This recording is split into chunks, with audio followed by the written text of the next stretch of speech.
Tama, Monsieur Achapa, bonjour. Vous venez de donner le départ du 15e relais pour la vie.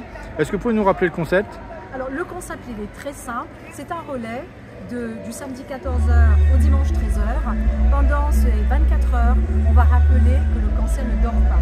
C'est la raison pour laquelle ça s'appelle le relais, parce qu'il faut pas arrêter de courir, faut pas arrêter de marcher, tout simplement parce que pendant que nous dormons, le cancer fait des dégâts.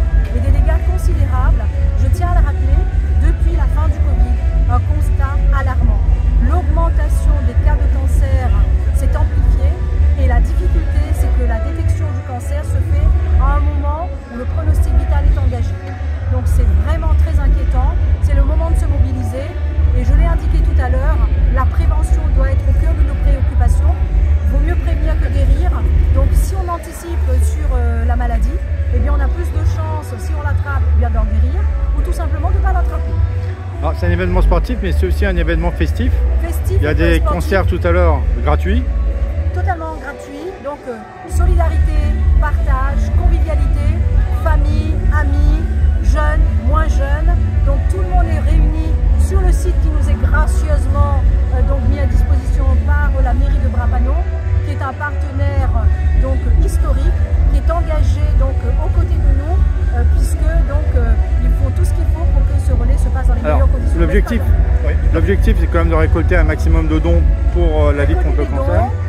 On peut les faire en courant, en marchant, mais on n'est pas obligé de courir au marché pour faire un don. Ni courir ni marcher, on peut simplement venir regarder. Alors un événement qui va intervenir à partir de 18h, c'est la cérémonie des Lumières. C'est un moment très fort en émotion. Pourquoi?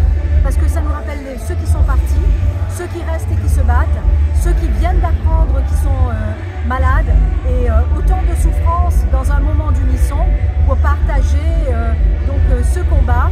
Et ma foi, quoi de mieux dans la lumière, parce que la lumière est un symbole très fort d'espoir et on sait très bien que lorsqu'on est dans la pénombre, parce qu'on est tout seul, eh bien aller dans la lumière, c'est aussi trouver son chemin. Monsieur le maire, le chemin de la guérison. Oui, la présidente disait l'unisson.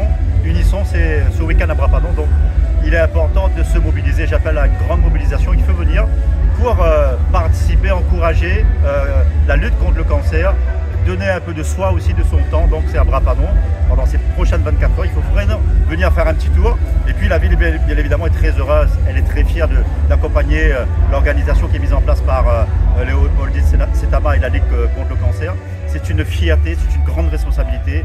Et pour nous, Brapano, c'est un rendez-vous incontournable. Et il va y avoir du beau spectacle tout à l'heure sur scène avec des grands artistes qui vont monter sur scène. On a de très grands artistes qui se sont engagés à nos côtés.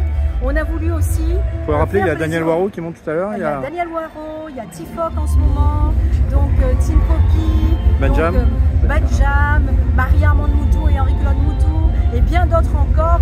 On ne vous dit pas tout parce qu'il faut venir découvrir, mais en tout état de cause, on a un engagement des artistes réunionnais qui est sans faille. Donc là, c'est au champ de foire de Brapano jusqu'à demain. Demain 13h. Très bien, 13h. Et pour l'instant, il fait beau.